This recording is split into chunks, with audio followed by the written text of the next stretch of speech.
Dans l'épisode d'aujourd'hui, je vais te partager un secret de gamer pour trouver l'amour. C'est de ça qu'on parle aujourd'hui. Moi, c'est William et je te souhaite la bienvenue au podcast Authentique.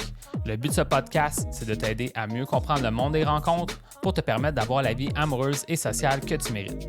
Bonne écoute et n'oublie pas de t'abonner. Ce que je vais te partager aujourd'hui, c'est une énorme réalisation que j'ai eue vis-à-vis le fait que je jouais à des jeux vidéo. Et cette réalisation-là m'a permis de vraiment carrément transformer ma vie. Ça m'a permis d'avoir plus de succès au niveau de mes rencontres et de me rendre vraiment à une vie amoureuse et sociale saine et épanouie. Donc, si toi, en ce moment, tu es un homme qui aime ça, jouer à des jeux vidéo, et en fait, si tu es quelqu'un qui adore jouer à des jeux vidéo, comme moi, j'adorais jouer à des jeux vidéo, cet épisode est pour toi parce que vraiment, c'est peut-être pas du temps perdu autant que tu le crois, le fait d'avoir joué autant à des jeux vidéo, mais maintenant, peut-être qu'il va y avoir des changements à faire pour mettre des nouvelles priorités dans ta vie, pour peut-être trouver du temps pour faire des rencontres de cette façon et t'avancer dans ce projet-là. Donc, je vais te raconter ça.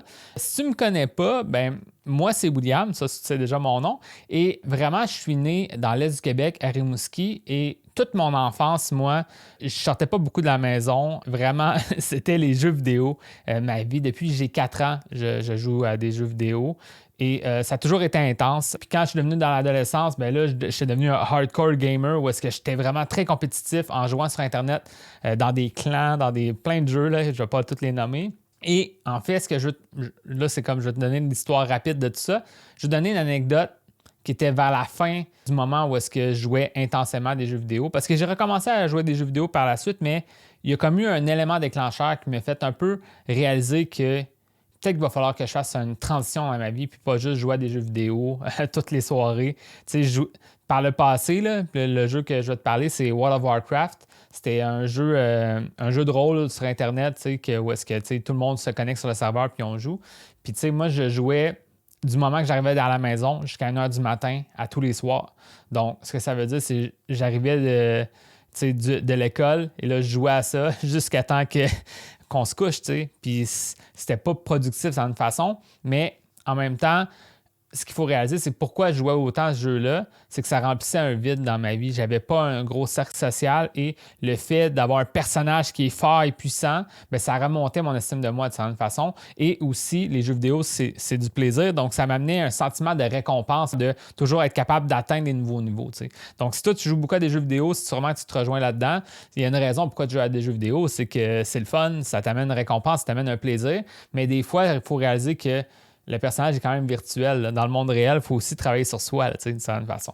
Bref, tout ça pour dire que l'élément déclencheur qui a fait que j'ai eu cette réalisation-là, c'était que je jouais vraiment beaucoup à World of Warcraft. J'étais dans une grosse guilde. Si tu connais ça, c'est dans le temps de Frozen Throne. Là. C'est la première expansion, je pense. Burning Crusade, c'est la deuxième expansion, dans le fond, où est-ce que c'est arrivé l'anecdote. Et je jouais là, vraiment beaucoup. J'étais toujours dans les meilleures guildes, les meilleurs équipements, puis je passais toutes mes journées à jouer à ça. Mais à un moment donné, qu'est-ce qui est arrivé? C'est que j'ai commencé à étudier ailleurs. J'ai étudié... Moi, je viens de Rimouski, mais il y a eu une cohorte pour apprendre à devenir designer de jeux vidéo à Matane pendant une cohorte seulement, comme quelques sessions. Et ben, j'ai étudié là à Matane pendant, je pense, environ 8 ou 9 mois. T'sais.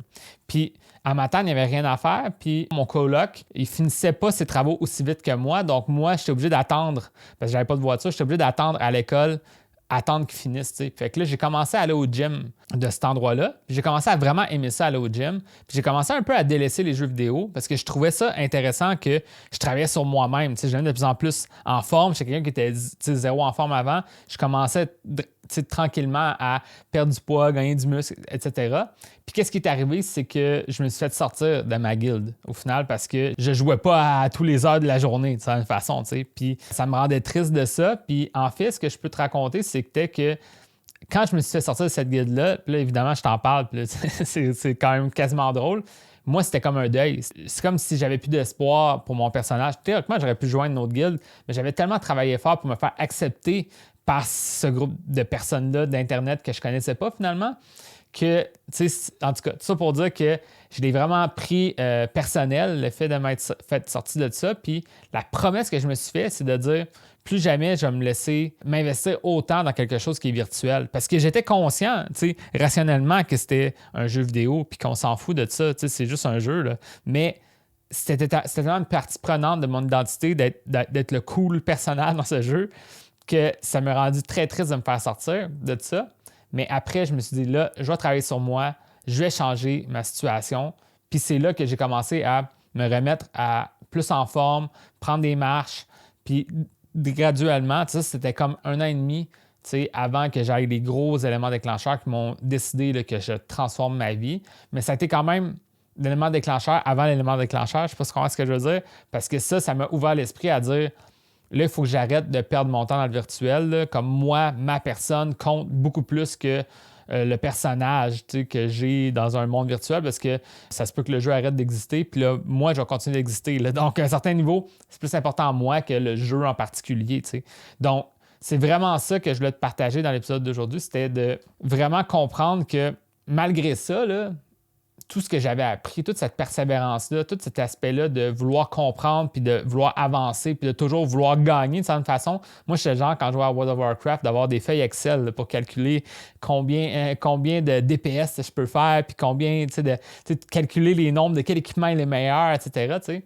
Puis, cet aspect-là, analytique, de vouloir gagner, d'aller de l'avant, de comprendre les systèmes en place, c'est quelque chose qui va pouvoir s'appliquer à tes rencontres, au monde des rencontres, que ce soit des rencontres sociales ou amoureuses. T'sais. C'est sûr que, de certaine façon, il faut comprendre que le monde des rencontres, en général, c'est quelque chose de beaucoup plus émotionnel que logique. Donc, tu ne peux pas juste gagner par la logique, mais en même temps, d'un point de vue un peu plus, j'allais dire méta, là, mais d'un point de vue plus de haut niveau, au final, si tu es capable de tout le temps t'appuyer sur ta force d'intelligence, de vouloir gagner, d'avancer, de persévérer, ben, tu vas pouvoir toujours trouver des solutions. Parce que comme un jeu vidéo, quand ton personnage meurt, ben, tu te dis la prochaine fois, je ne vais pas faire la même erreur, je vais faire autre chose. Qu'est-ce que je peux faire pour ne pas mourir la prochaine fois, etc. Puis c'est la même chose au niveau du monde des rencontres. D'une certaine façon, tu vas vivre des expériences, puis tu vas être capable d'apprendre de chaque expérience, puis inévitablement, tu vas te rendre à avoir du succès dans tes rencontres. Donc, tu sais, c'est comme, la façon dont je le vois, c'est que si tu es quelqu'un qui a joué beaucoup à des jeux vidéo, il faut simplement que tu transfères le grind, d'avoir du succès avec ton personnage ou avec les récompenses du jeu dans le monde réel. Parce que il y a des gens, là je te parle de World of Warcraft, mais il y a des gens qui jouent par exemple à Call of Duty, que là tu joues beaucoup et tu gagnes des niveaux quand même. Ils ont tous mis des trucs de progression où est-ce que plus que tu joues, plus que tu as comme une récompense graduelle. Mais c'est la même chose avec la vie de certaine façon. Si tu t'ouvres à vivre plus d'expériences, comme tu vas gagner des niveaux de cette façon pour toi. Tu vas gagner plus 1 de charisme, tu vas gagner plus 1 de forme physique, tu vas gagner plus 1 de confiance. Puis c'est ça un peu qu'il faut que tu vois, c'est comment que tu peux le transposer, puis de voir ça comme justement comme un jeu vidéo où est-ce que tu es capable d'avancer de fois en fois. T'sais. Puis moi, je pense que c'est ça qui m'a permis de progresser rapidement au niveau de mes rencontres, c'était que malgré le fait que les premières fois que je me suis lancé, j'ai frappé un mur, c'était pas facile, j'étais très triste. J'étais le genre de gars à pleurer sur l'épaule des femmes qui me disaient que j'étais un bon gars, mais je suis pas intéressé. Ça m'est arrivé plusieurs fois au début. Mais ça reste quand même que, malgré tout, le lendemain ou le surlendemain, je me relevais puis je trouvais des solutions puis j'allais de l'avant. Fait que c'était comme, même si je le prenais des fois un petit peu personnel, j'étais capable de prendre un recul sur ça puis de dire, regarde, sur comme le long terme, je vais réussir, je vais changer ma situation. Puis c'est ça qui a fait que j'ai beaucoup passé moins de temps à jouer à des jeux vidéo dans les années qui ont suivi. Par contre, ce que je peux dire, c'est juste avant ça, que c'est intéressant, c'est après que je me suis fait sortir de la guilde de World of Warcraft, je jouais beaucoup moins, mais encore un petit peu à certains jeux. Puis une des choses qui a fait une transition intéressante, c'était que quand je suis arrivé à Montréal, pour travailler en jeux vidéo, justement ma passion dans le temps, j'ai travaillé 5 ans dans le monde des jeux vidéo. Puis dans les premiers mois, il y a eu que j'étais arrivé, il y a le jeu Street Fighter 4 qui est sorti. Puis il y avait une arcade près de mon emploi. Puis il y a des gens qui se présentaient à l'arcade pour jouer. Puis quand tu retournais à chaque jour, c'était les mêmes personnes. Dans le fond, il y avait une communauté de gens qui adoraient jouer à Street Fighter. Fait que là, moi, j'ai acheté le jeu, j'ai commencé à jouer. J'étais pas bon au début, je suis devenu meilleur. J'ai eu des mentors qui m'ont aidé à devenir bon à des jeux comme Street Fighter. Puis je suis même allé à des tournois. Ça, c'est avant que je change ma situation à 25 ans. Puis, fait que, de toute façon, je me disais, je ne vais plus perdre mon temps juste dans le virtuel. Là, c'était comme un jeu vidéo, mais c'était comme, entre guillemets, une excuse pour socialiser. Tu comprends? Parce que là, je me faisais des amis là-dedans, je rencontrais des gens, puis tu sais, au moins, je faisais quelque chose. Je n'étais pas juste dans ma maison avec un personnage virtuel. C'était vraiment, je m'exposais plus. Puis à travers ça, bien, à partir de 25 ans, je me suis beaucoup investi dans le monde des rencontres. Fait que je jouais presque plus à des jeux vidéo. Une fois que j'ai été en couple, là, maintenant, ça fait plusieurs années que je suis en couple, des fois, je joue à des jeux vidéo, mais là, maintenant, j'ai une fille, fait que là, ça prend beaucoup de temps aussi, donc là, je joue plus vraiment à des jeux vidéo dans les derniers mois. Mais quand ma fille, elle venait d'être née, j'ai beaucoup joué parce qu'il fallait qu'on la surveille, pendant qu'elle dort, des trucs comme ça, je jouais à des jeux vidéo dans la même salle qu'elle. Mais tout ça pour dire que, tu n'as pas besoin de bannir les jeux vidéo de ta vie, mais ça reste que, si toi, tu as vraiment un désir de changer ta situation, ben réalise comme la même réalisation que j'ai eue, là, que ce truc-là virtuel qui existe, oui, ça t'amène comme une satisfaction, un plaisir, ça donne comme une récompense court terme, mais le bonheur long terme, ça va être quoi? Ça va être investir en toi. Donc, il va falloir que tu te dises, il faut que j'arrête de juste mettre comme des efforts dans du virtuel, puis il faut que je mette des efforts sur moi-même. Donc, ce que ça veut dire, c'est mieux dormir, mieux manger, aller au gym, t'investir dans le monde de la croissance personnelle, travailler sur toi, vivre plus d'expériences, puis là, te rendre à aussi faire des rencontres, bâtir ta confiance à travers ça et peut-être même te rendre à trouver l'amour, puis c'est ça que je te souhaite. Donc, that's it. J'espère que tu as apprécié l'épisode d'aujourd'hui. C'est un épisode un petit peu plus parce que je raconte ma vie. Je me suis dit que ça va être intéressant de montrer les aspects de ma personnalité. Puis en même temps, je pense que c'était pertinent malgré tout.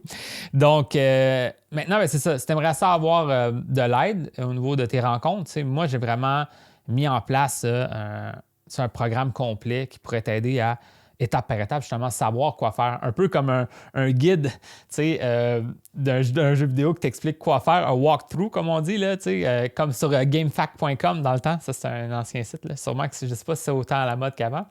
Mais c'est la même chose. Je pourrais te montrer à quoi t'attendre puis qu'est-ce qui pourrait être le mieux pour toi comme action à prendre, comme croyance que tu devrais entretenir.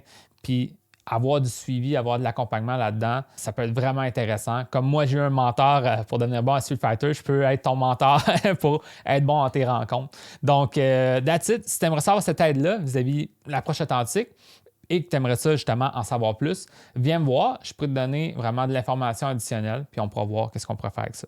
Donc, that's it. Fait que sur ça, je te souhaite vraiment bonne chance puis on se voit dans un prochain épisode.